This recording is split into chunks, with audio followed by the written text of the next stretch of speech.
江映雪握住我的手指尖，冷得反常。12點以後，不管誰喊顧念，都不要回答。他說得很慢，像怕我漏掉任何一個字。我正要追問牆上的監控畫面，忽然閃了一下，右上角時間停在11點59分。大門外站着一個女人，穿着和我完全一樣。那女人背對鏡頭站了幾秒，慢慢抬起頭，即使隔着監視器，我也認得那張臉，那是我自己的臉。江映雪沒有回頭，只低聲提醒我別叫她，也別回答。我把視線從畫面移到她臉上，她的神情不像惡作劇。我把視線移向真正的江映雪，她就在我面前，脈搏、呼吸、體溫都是真實的，至少此刻屋內還有可以驗證的東西。你以前也看過這個？我問得很短。江映雪沒有回答，只把目光重新落回監控。那個沉默本身已經足夠讓我警覺。手機就在這時響了，螢幕上沒有陌生號碼來電顯示，只有2個字：顧念。我沒有接話，只按下擴音。電話那頭傳來我的聲音：你還在裡面嗎？那句話我10分鐘前才問過江映雪，連停頓的位置都一模一樣。我關掉擴音，先去查監控延遲錄影時間，門禁開關與主機時鐘都對得上，畫面不是舊檔，也不是預錄影像。我把剛才的通話錄下來，再翻出自己先前說過的幾句話。電話裡的語句不是新的，他只是把我今晚說過的詞重新拼在一起。他會學聲音，我沒有把問題說出口，只在紙上寫給江映雪看。他盯着那行字，沒有點頭，也沒有否認。門外的另一個我仍站在監控裡，他沒有敲門，也沒有移動，只抬着頭，像是在等屋裡有人先承認他的存在。我把手機調成靜音，拔掉監控主機旁的外接喇叭，能切斷的聲音來源先切斷，能驗證的東西一樣樣驗證。可我心裡真正卡住的不是他怎麼模仿我，而是另一件事。既然他已經有我的臉和聲音，為什麼還非得等我回答？12點整，江映雪腕上的監測數字突然往下掉，我立刻把注意力從監控拉回他身上，先讓他坐穩，再確認脈搏與呼吸。他額角冒出冷汗，卻還抓着我的袖口提醒別回。下一秒，門外便用我的聲音連喊3次顧念。第3聲之後，那個聲音改成了命令，開門語氣也是我的，卻僵硬的像把我曾經說過的字硬拼在一起。我一句話都沒回，只把床邊的金屬托盤慢慢推到門旁，托盤碰上門板發出一聲脆響。門外安靜2秒，又把剛才那句開門原樣重複了一遍。他對聲音有反應，可他仍沒有說出真正新的內容。門板另一側傳來指甲輕輕刮過木面的聲音，我沒有靠近，只記住他的位置。聲音能模仿不代表門外真的站着活人。江映雪低聲說：“別讓他把你逼急。”我把監測器重新固定好，他說的對，越急越容易在被叫到名字時本能回應。樓梯另一頭忽然傳來急促腳步，宋景行繞過轉角，手裡拿着機械鑰匙，先朝我比了個停下的手勢。安全鐵門自己落下來了，防火隔斷也全關了。他壓低聲音：“主門現在打不開，要到地下設備區手動解除。”我看了一眼江映雪，她的心率稍微回升，還不能任她一個人留在這裡。現在離開不只是走到大門那麼簡單。我在便條紙上寫下規則：不要說全名，不要回應門外聲音，能用姓氏就不用名字，能用手勢就別開口。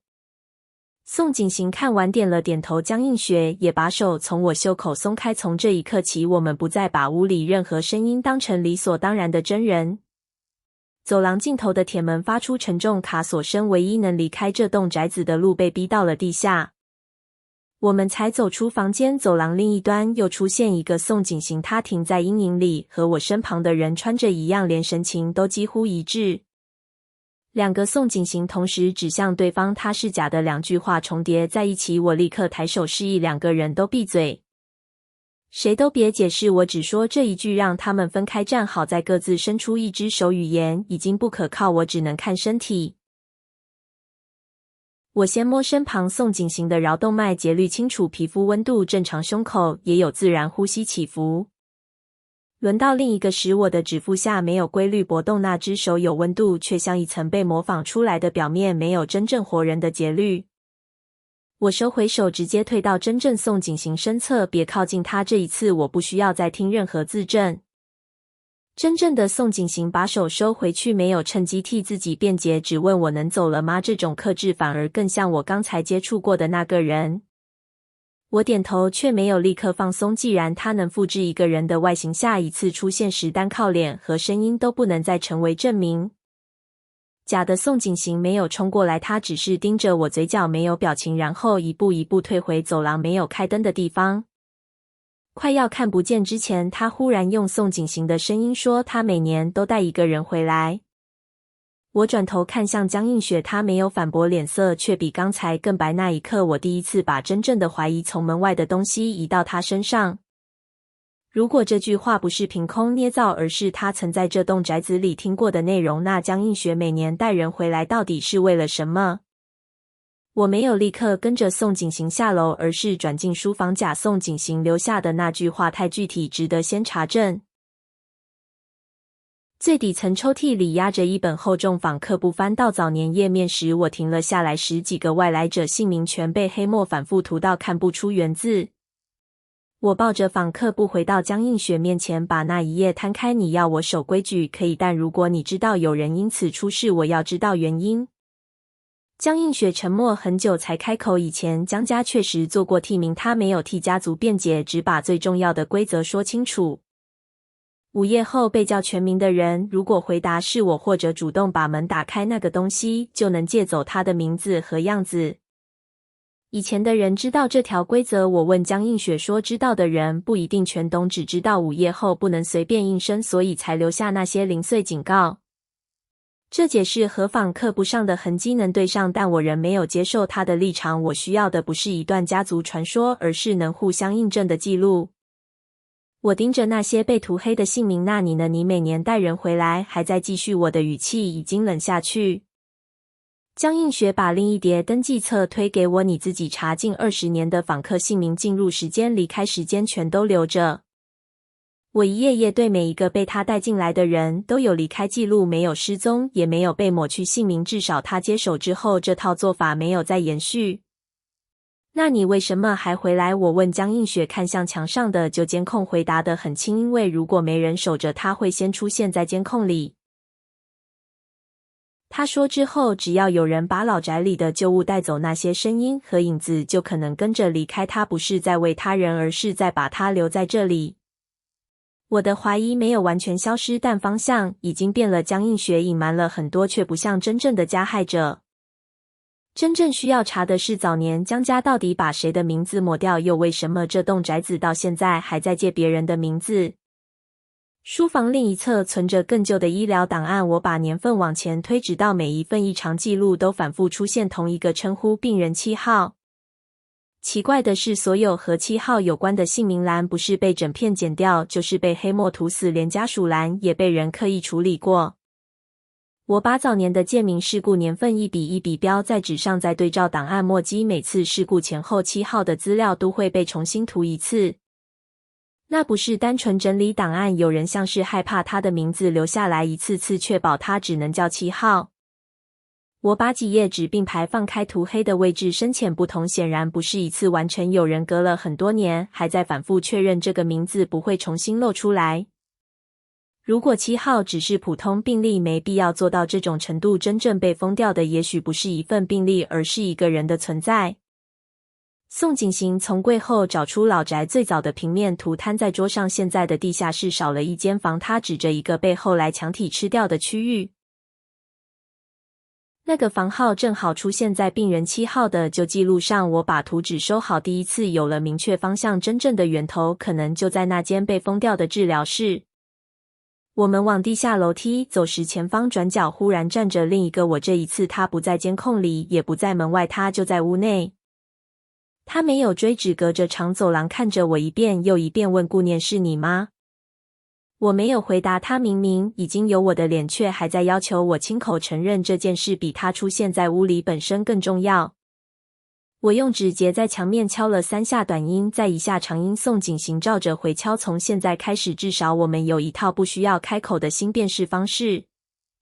另一個我人站在走廊盡頭，他像是不急，因為他等的從來不是追上我，而是等我說出那句話。地下設備門比平面圖上更難開，所幸已經失效。宋景行只能去另一側手動斷電，讓卡住的機械門重新釋放。他剛離開不久，黑暗深處便傳來江映雪的聲音：“顧醫生，救我！”那聲音很近也很慌。可真正的江映雪就坐在我身旁，她的手仍搭在椅背上，呼吸及脈搏卻清楚存在。我沒有朝聲音方向走，只蹲下來重新確認她的狀態，看着我慢一點呼吸。我把注意力留給眼前這個活人。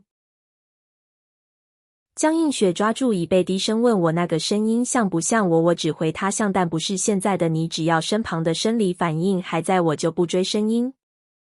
這也是今晚第一次，我明確把聽見和相信分開。那棟宅子能利用耳朵，卻還不能改變眼前活人的脈搏。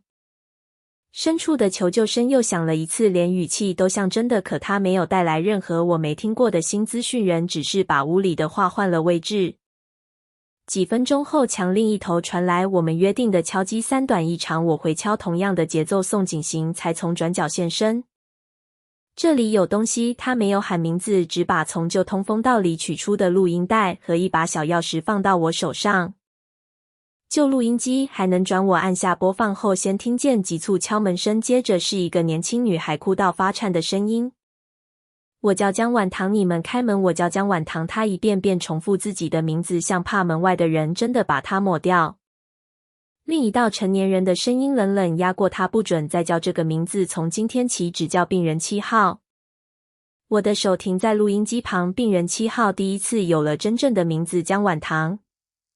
我抬頭看向江映雪，她的臉色瞬間失去血色。這個名字對她來說顯然不只是檔案裡的一個病人。江映雪盯着還在轉動的錄音帶，過了很久才說：“她是我妹妹。”她沒有再回避。30年前，江婉堂死在那間地下治療室裡，江家怕事情傳出去，便把她從家族與醫療記錄裡一起抹掉。當年我太小，江映雪的聲音很穩守，卻一直收緊。大人叫我別再提她，我就真的沒有再叫過她的名字。她說到最後，視線一直停在錄音機上，那不是替自己開脫的語氣，而像是在承認一件她從來沒有真正說出口的事。我把錄音帶收好，情緒可以晚一點再處理，規則不能只要我們還在這棟房子裡，就必須知道什麼會讓她真正成功。我沒有安慰他，現在最重要的是把規則弄清楚，而不是用一句原諒掩過30年的沉默。我把早年訪客事故備註全部攤開，第一個人在門外被叫全名後回了詩，我第二個主動開門，第三個也留下了同樣的承認。一條一條看下去，共同點終於清楚，不是看見替身，也不是被他碰到，而是活人自己完成了身份確認。我把筆停在紙上，他不能憑空得到一個名字，他只能等我們把自己的名字交給他。江映雪閉上眼，像終於明白這些年自己守住的是什麼。宋景行則立刻把所有能出聲叫人的設備全關掉。現在我已經知道他怎麼借名，也知道無名的病人叫江婉堂，可要讓他真正恢復身份，還缺一樣最關鍵的東西。我們需要他原始的死亡記錄，姓名、死因、時間都必須存在，才能證明他不是一個只有口述的影子。地下傳來一聲沉重機械響，宋景行終於解除主門，遠處的入口重新亮起，這棟宅子第一次真的有了出口。可幾乎同一秒，牆上所有監控同時亮起，不同角度、不同走廊全站着另一個我。有的抬頭看鏡頭，有的背對畫面，有的就在我們剛走過的位置。他們沒有一起追來，卻像在提醒我時間已經不多。監控裡那些我，有的離出口很近，有的已經站到地下樓梯口，這表示他的活動範圍正在擴大，拖到天亮未必更安全。江映雪沒有勸我留下，只說你現在出去，我不怪你。那句話反而讓選擇變得更清楚，因為留下必須是我自己的決定。我走到大門前，手已經碰到門把，只要再推一下，我就能離開。可江映雪剛才說過，空宅裡的異常會跟着被帶走的舊物離開，而這棟宅子明天就要拆。如果今晚只是逃出去，明天拆出的任何一件舊物都可能把這件事帶到別的地方。我停在門口，最後把手收了回來。宋景行皺眉看我，現在能走，我點頭，所以更要趁現在把源頭處理掉。我的方案只有一個方向，找到江婉堂原始死亡記錄，在他死亡的房間死亡的時間，正式叫回他的名字。他需要的不是我的身份，而是他自己的身份。如果這個判斷錯了，我至少還知道絕不能回答自己的名字。我轉身往地下走，出口就在身後，但這一次是我自己選擇離開他。宋景行在封死治療室前攔住我，我跟你進去。我搖頭，多一個活人就多一組能被他學走的聲音。你留在外面看着江女士。我指了指牆面3短1長，除了這個不要叫我，也不要回答裡面的任何聲音。宋景行沉默2秒，最後只敲了一次我們約好的節奏。我回敲推開那扇多年沒有使用的門。房裡比走廊更冷，門在我身後自行合上時，我沒有回頭，因為另一個我已經站在正前方。他和我隔着不到幾步，像鏡子一樣跟着我的動作抬手轉身，唯獨眼神沒有真正聚焦在任何東西上。我故意改變一次動作節奏，先停半拍再抬手，他晚了極短的一瞬才跟上，不是鏡子，是在學我。這個差距很小，卻讓我稍微穩住。只要他還需要觀察，需要學，就代表他不是無所不知。顧念他先用我的聲音叫我，接着換成江映雪的聲音救我。我繼續翻找牆邊藥櫃與舊抽屜，他又換成宋景行的聲音開門。我在外面，每一句都是今晚屋裡曾經出現過的話。我沒有回答，也沒有確認任何人的身份，只要那些句子沒有新資訊，就不值得我回頭。牆外忽然傳來3短1長的敲擊，我停了一下，又回敲同樣節奏，至少外面的真人還在。房內的另一個我站得更近了，時間正在往0點13分走，而我要找的那張死亡記錄仍沒有出現。牆角一片剝落的油漆引起我的注意，表面看似只是舊裂痕，下面卻有2個被反覆刮過的字。我用指腹擦掉灰塵，婉堂有人曾經在這間房裡一遍又一遍把自己的名字留下來。錄音帶旁那把小鑰匙終於有了用途，我拿它試進老藥櫃最下層的鎖孔，鎖芯輕輕一響。抽屜裡沒有藥，只藏着一道薄夾層。我掀開木板，一張發黃的原始死亡卡壓在最下面。姓名欄不是病人7號，上面清楚寫着江婉堂，死因是窒息，死亡時間0點13分。牆上的舊鐘正在逼近那個時間，這不是每年隨機發作的午夜怪事，而是一直重複他死亡的那一刻。我把卡片翻到背面，再對照牆上的舊鐘，沒有第2個時間能解釋每年相同時刻的異常。0點13分就是他死亡留下的節點。門外沒有傳來人聲，只有3短1長的敲擊。宋景行還守着約定，也提醒我外面的人沒有被替身引走。我把死亡卡握緊身後，忽然傳來腳步，另一個我已經走到近處，這次沒有停在幾步之外。冰冷的手指扣住我的手腕，他貼着我的聲音再一次問：顧念是你嗎？那一瞬間，我連本能的事都不能說，只要一句習慣性的回答，前面查到的所有規則都會反過來咬住我。我低頭看着手裡的死亡卡，現在真名、死亡房間、死亡時間全都在我面前，剩下的只是要在他最想奪走我名字的時候，把另一個名字叫回來。顧念是你嗎？那張和我一樣的臉離得很近，手還扣着我的手腕。我沒有回答。他又問了一遍，這次換成江映雪的聲音，我的視線只落在死亡卡上，不讓任何熟悉聲音替我做決定。我把卡片舉到他面前，清楚念出第1型江婉堂。那張臉第一次沒有立刻模仿我的表情。我繼續說：你不是病人7號，你叫江婉堂。30年前你死在這間房裡，有人把你的名字從記錄上抹掉，但那不代表你不存在。每一句話我都刻意避開自己的名字，不是因為怕說出2個字本身，而是不讓任何一句話變成對他的身份確認。眼前的輪廓輕微顫了一下，這是今晚第一次他沒有把我的反應完整複製回去。扣住我的手指突然鬆了一點，門外傳來江映雪發顫卻清楚的聲音：婉堂，我記得你。下一秒，眼前那張屬於我的臉像失去支撐一樣慢慢模糊，五官褪去，只剩一個年輕女孩模糊的輪廓。整棟屋子裡一直斷斷續續呼喊顧念的聲音同時停了。牆上的秒針走到0點13分，房間沒有再逼我回答，也沒有新的腳步聲。最後只剩一聲很輕很近的呼喚，不是我的名字。姐姐。門鎖自己鬆開，我握着死亡卡站在原地，直到門外傳來3短1長的敲擊，才回了同樣的節奏。天亮後，我們沒有讓施工直接開始。江映雪先報警，把昨晚找到的錄音死亡卡與家族舊檔全部交出去。治療室後方的狹窄維修層被正式打開，裡面找到多年未被妥善安葬的遺骸，也找到能與江婉堂身份對上的舊物。江映雪沒有再談家族體面，她把當年如何隱瞞死亡，如何把妹妹改成無名病例的資料一份份交給警方。宋景行留在現場配合說明老宅結構與風牆位置，我則把昨夜使用過的時間錄音與死亡卡內容重新整理清楚。之後，江婉堂第一次以自己的名字回到正式死亡記錄裡，墓碑上不再是病人7號，也不再是一段被塗掉的空白。江映雪不需要再每年回老宅守夜，她多年做的事終於從獨自承擔變成公開面對。江映雪在重新制作的記錄前站了很久，她沒有再用7號這個稱呼，之後每一次提起妹妹都直接叫江婉堂。那個改變很小，卻是整件事真正需要的結果，不是把一個怪談封回地下，而是讓被抹掉的人重新被承認。我離開前最後看了一眼那棟即將拆除的房子，監控螢幕已經熄了，再沒有任何一張和我相同的臉。